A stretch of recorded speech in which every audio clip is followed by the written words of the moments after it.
নমস্কাৰ বন্ধুসকল, মোৰ অন্য এটা ভিডিঅ'ত আপোনালোকক স্বাগতম জনাইছোঁ।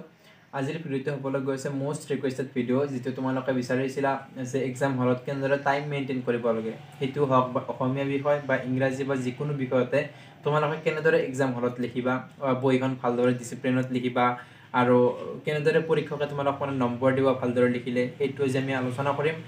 লগতে যিহেতু ঘৰত পৰিস্থিতিটো বেলেগ, পঢ়া পদ্ধতি বেলেগ আৰু এক্সাম হলৰ পৰিস্থিতিটো বেলেগ, যাতে যিহেতু তাত এটা পিচফুল মাইণ্ডছেট লাগে মানুহক ভালদৰে লিখিবলৈ। তো সেই বিষয়ত আজি আমি আলোচনা কৰিম কেনেকৈ তোমালোকে বহিখন ভালদৰে প্ৰিপেয়াৰ কৰি পৰীক্ষকৰ আগত দিবা। তো তাৰ ওপৰত আজি আলোচনা কৰিম, গতিকে তোমালোকে ভিডিঅ'টো ভালদৰে চাই থাকা। প্ৰথমতে আমি পৰীক্ষা বহিখনৰ কথা, যেতিয়া পৰীক্ষা টিচাৰে বহিখন দিয়ে তোমালোকে প্ৰথমতে বহিখন ভালদৰে মেলি চাবা যাতে পেজবোৰ ঠিকে আছে। তাৰপিছত পেজবোৰত চাৰিও চাইডে মাৰ্জিনডাল টানি ল'বা, প্ৰথমতে সেইটো কাম কৰিবা।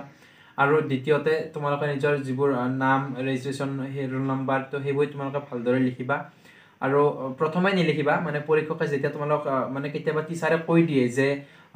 এতিয়া লিখাৰ সময় এনেকৈ লিখিবা, তো সেইবোৰ কেতিয়াবা কৈ দিয়ে, তো তেতিয়া তোমালোকে ভালদৰে লিখিবা। যদি নকয় তোমালোকে নিজেও জানিবা ৰেজিষ্ট্ৰেশ্যন নম্বৰটো কেনেদৰে লিখিব লাগে আৰু পৰিপাটিকৈ লিখিবা। সেইখিনিয়ে মেইন বস্তু, যিহেতু পৰীক্ষকে তোমালোকক সেইটো চেক কৰিব, তোমালোকৰ বহিখনৰ নাম নাথাকে নহয়, নামটো নিলিখিবাই, সেইটো মেইন কথা যে নাম লিখিব নালাগে বহিখনত। আৰু এডিশ্যনেল চিট ল'লে তোমালোকে এডিশ্যনেল চিটত প্ৰথমতে ৰেজিষ্ট্ৰেশ্যন নম্বৰটো লিখিবা। আৰু তাৰপিছত এডিশ্যনেল চিটখন ল'লে তাত এটা ৰঙা নম্বৰ এটা থাকে, সেই নম্বৰটো প্ৰথম পেজত যোনখন মেইন কপি থাকে প্ৰথমতে দিয়া, তো সেই পেজটোত কেইটামান ঘাই থাকে, সেই ঘাইকেইটাত তোমালোকে লিখিব লাগে সেই নাম্বাৰটো। তেতিয়া কি হয়, হঠাৎ দুৰ্ভাগ্যবশতঃ যদি তোমালোকৰ বহিখন ছিঙি যায়, কেতিয়াবা ৰছীডাল ছিঙি যায়, তেতিয়া তোমালোকক পৰীক্ষকে সেই বহিখন বিচাৰিবত সুবিধা হয়। গতিকে সেই নম্বৰটো তোমালোকে লিখিবলৈ নাপাহৰিবা। আমি গম পোৱা নাছিলোঁ, পিছত গম পাইছোঁ তিনিদিনমান যোৱাৰ পিছত। তো মই তোমালোকক কৈ দিলোঁ, সেইটো তোমালোকে লিখিবাই, কাৰণ বহুতে নাজানে আৰু পৰীক্ষকে শিকাই নিদিয়ে, সেইকাৰণে মই কৈ দিছোঁ তোমালোকক, সেইটো তোমালোকে চাবা। তো নেক্সট চাওঁ, যেতিয়া তোমালোকক পেপাৰখন দিব, পেপাৰখন পঢ়িবলৈ 5 মিনিট সময় দিয়ে চবকে। তোমালোকে পঢ়িলা, যিবোৰ টান কুৱেশ্যন সেইবোৰ মনত ভাবি নল'বা যে নোৱাৰিম, যিবোৰ সহজ প্ৰথমে সেইবোৰ এটেম্প কৰিবা। আৰু এটেম্প কৰোঁতে প্ৰথম পেজখন ভালদৰে লিখিবা, একদম কাটাকাটি নকৰিবা, পৰিপাটি কৰিবা, যিহেতু first impression is the last impression সকলোৱে কয়, আৰু পৰীক্ষকে তেতিয়া ভাল পায়। আৰু তাৰপিছত তোমালোকক কওঁ যে কুৱেশ্যনবোৰ ক্ৰমানুসাৰে লিখিবলৈ চেষ্টা কৰিবা, পাৰিলে যে ভালে, আৰু নোৱাৰিলে তোমালোকে যেতিয়া নোৱাৰা কিছুমান টান সেইবোৰ শেষলৈ থৈ দিবা, কোনো প্ৰব্লেম নাই, প্ৰথমতে পাৰাখিনি ভালদৰে লিখি ল'বা।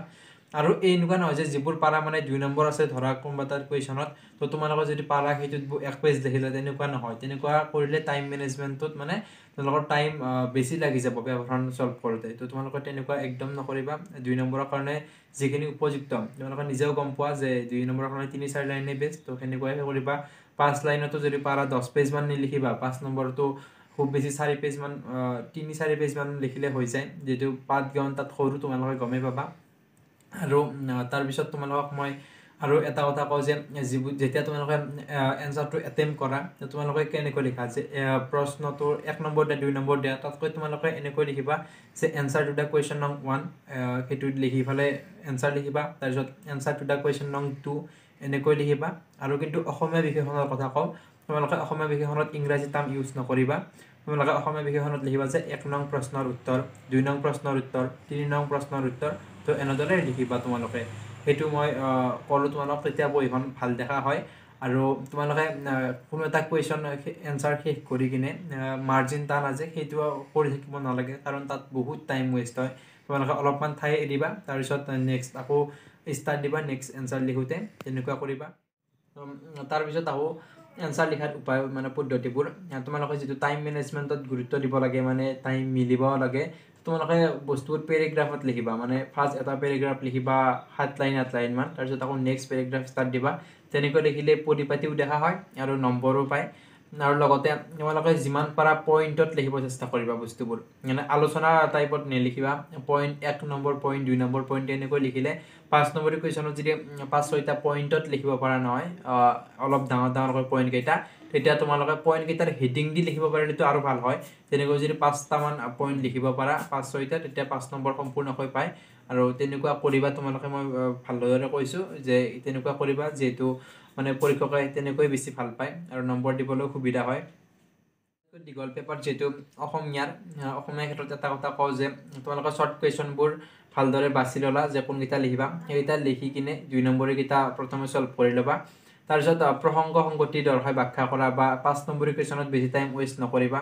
যিহেতু ৰচনাখন লিখিব থাকে তো তোমালোকে 1 নম্বৰী আৰু 2 নম্বৰী কেইটা মিনিমাম তোমালোকে হাফ এন আৱাৰত কৰিবলৈ চেষ্টা কৰিবা তাৰপিছত আৰু যিবোৰ 3 নম্বৰী কুৱেশ্যন সেইবোৰতো বেছি টাইম নাখাটাবা কিন্তু ৰচনাখনৰ কাৰণে মিনিমাম তোমালোকে 25 মিনিট ৰাখিবাই কাৰণ ৰচনাখন ভাবি ভাবি লিখিব লাগে আৰু 10 নম্বৰ থাকে যিহেতু গতিকে তোমালোকে 25 মিনিটমান ৰাখিবা হাতত যে 25 মিনিট আছে আৰু গতিকে মই ৰচনাখন ষ্টাৰ্ট কৰি দিওঁ তো তেতিয়া তোমালোকে সুবিধা হ'ব নহ'লে ৰচনাখন লিখিব ৰৈ যাব বহুতবোৰ লিখোঁতে তেনেকুৱা কৰিবা আৰু এডুকেশ্যনৰ পেপাৰখন বহুত দীঘল হয় তো এডুকেশ্যনৰ ক্ষেত্ৰত তোমালোকে বস্তুবোৰ পইণ্টতে লিখিবা বেছিভাগ আৰু ডায়েগ্ৰাম থকা যিবোৰ কুৱেশ্যন আহে অৰ আহে বা ডায়েগ্ৰাম থকা কুৱেশ্যন আহে তো ডায়েগ্ৰাম থকা কুৱেশ্যনবোৰ এটেম্প কৰিবা সেইবোৰত বেছি নম্বৰ পায় আৰু তোমালোকে ভাল নম্বৰ পাবলৈ জিঅ'গ্ৰাফি বা ইকনমিক্স এইবোৰত ডায়েগ্ৰাম ইউজ কৰিবা যিবোৰত ডায়েগ্ৰাম ইউজ কৰা সেইবোৰত বেছি বহলা লিখিব নালাগে তেতিয়া অলপ অলপ লিখিলে হৈ যায় তো তেনেকুৱা কৰিবা তেতিয়া নম্বৰ পোৱাত সুবিধা হয় আগতেও মই মানে বহুতৰ পৰা প্ৰমাণো পাইছোঁ আৰু ছাৰ বাইদেউসকলে নম্বৰ দিছিল তেনেকৈ লিখোঁতে গতিকে তোমালোকক মই সেইটো কথা কৈ দিলোঁ এতিয়া আহোঁ কুৱেশ্যন এনচাৰ লিখাৰ পেটাৰ্ণটো তো তোমালোকে কেনেকৈ এনচাৰ লিখিবা তোমালোকে 3টা বস্তু ফ'ল' কৰিবা তাত ইন্ট্ৰডাকশ্যন মেইন পাৰ্ট আৰু কনক্লুজন মানে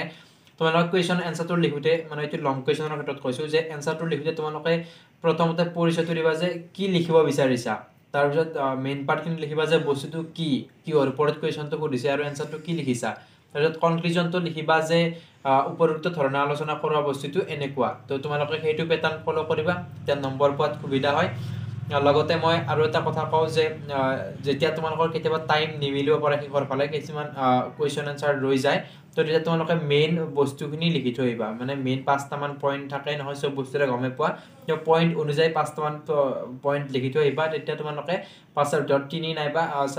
3 হাফ হ'লেও পাবা তোমালোকে চিন্তা ল'ব নালাগে তেনেকুৱাকৈ মেইন পাৰ্টখিনিও লিখি থৈ আহিবা যদি টাইম নিমিলে আৰু যদি টাইম মিলেতো ভালদৰে লিখিবা সেইখিনি ক'লোঁ মই তোমালোকে যেতিয়া পৰীক্ষা হললৈ যাবা তেতিয়া তোমালোকে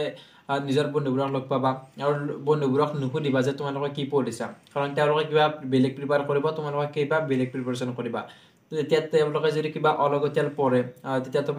তোমালোকক ক'ব যে মই এইখিনি পঢ়িছোঁ তোমালোকেতো সেইখিনি পঢ়া নাই তোমালোকৰ এনেকুৱা লাগিব যে মই নপঢ়িলোঁ দেখোন আৰু ভয় খাবা তেতিয়া গোটেইবোৰ পাহৰি যাবা তো তেনেকুৱা কেতিয়াও নকৰিবা নুসুধিবাই তেওঁ যি পঢ়িছে তুমিও যি পঢ়িছা আৰু পেপাৰখন দেখি ভয় নাখাবা মনত এটা বিশ্বাস ৰাখিবা যে লিখিব পাৰিম বনাই হ'লেও লিখিম তো এনেকুৱা এটা মনত বিশ্বাস ৰাখিবা সেই মনত থকা আত্মবিশ্বাসটোৱে বহুত মানে যথেষ্ট সেইখিনি বহুত গুৰুত্বপূৰ্ণ হয় আৰু ভগৱানৰ নাম লৈ তোমালোকে ভালদৰে লিখিবা পেপাৰখন তেতিয়া তোমালোকৰ ভাল হ'বই আৰু মনতে ভাবি ল'বা যে পৰীক্ষা ভাল হ'লে তোমালোকৰ কেনেকুৱা লাগিব গতিকে পেপাৰখন ভালদৰে এটেম্প কৰিবা আৰু টাইম মেনেজমেণ্টৰ ক্ষেত্ৰত মই ক'লোৱে তোমালোকক যে পইণ্ট অনুযায়ী যেতিয়া বস্তুবোৰ লিখিবা টাইম এনেই ৰৈ যাব চিন্তা ল'ব নালাগে আৰু ৰচনাখনো ভালদৰে লিখিবা পইণ্টকৈ লিখিবা অসমীয়াৰ ক্ষেত্ৰত মই কৈছোঁ আৰু ইংৰাজীৰ 7 নম্বৰ যিটো লং কুৱেশ্যন আহে সেইটো ভালদৰে এটেম্প কৰিবা আৰু গ্ৰামাৰবোৰ ভুল নকৰিবা যিহেতু তাত মানে গোটা নম্বৰ থাকে তো সেইখিনি ক'লোঁ এক্সাম বহীখন যেতিয়া মানে তোমালোকৰ লিখা হ'ল আৰু ৱাৰ্ণিং বেল মাৰে নহয় তেতিয়া তোমালোকে বহীত গাঁঠি ল'বা ৰছীডাল তো ভালদৰে টাইটকৈ গাঁঠিবা 5টামান গাঁঠি দিবা তেতিয়া খুলি যোৱাৰ মানে চান্স কম থাকে আৰু লগতে যেতিয়া তোমালোকৰ লিখা হ'ব তেতিয়া বহীখন তোমালোকে ভালদৰে চাবা একবাৰ যে কুৱেশ্যন নাম্বাৰবোৰ ঠিকমতে হৈছে নে নাই কাৰণ নাম্বাৰবোৰ বহুত ইম্পৰ্টেণ্ট কেতিয়াবা বেলেগ নম্বৰত বেলেগ এনচাৰ লিখিবা তেতিয়া পৰীক্ষকে একদম নম্বৰ নিদিব কিন্তু সেইটো তোমালোকে ভালদৰে চাবা নম্বৰবোৰ দিয়াত সাৱধান হ'বা আৰু ৰেজিষ্ট্ৰেশ্যন নাম্বাৰ আৰু ৰোল নাম্বাৰটো ভুল হৈছে নে তোমালোকে ভালদৰে চাবা যিহেতু সেইটোৱে বহুত ইম্পৰ্টেণ্ট আৰু বহীখন চাই কিনে মানে টিচাৰক জমা দিবা তেতিয়া তোমালোকৰ আৰু বেয়া হোৱাৰ চান্স নাথাকে ইমান তো এইখিনিয়ে ক'লোঁ তোমালোকে সেইখিনি ভালদৰে ফ'ল' কৰিবা বুলি ভাবোঁ আৰু ভালদৰে ফ'ল' কৰিলে তোমালোকৰ ভালো হ'ব মই ভাবোঁ আৰু ভালদৰে পৰীক্ষা দিবা নিজৰ স্বাস্থ্যৰ যতন ল'বা আৰু ভালদৰে লিখিবা পৰীক্ষা বহীত এইকেইদিন ভালদৰে পঢ়া আটাইলৈ শুভেচ্ছা থাকিল তোমালোকে ভালদৰে লিখিবা ধন্যবাদ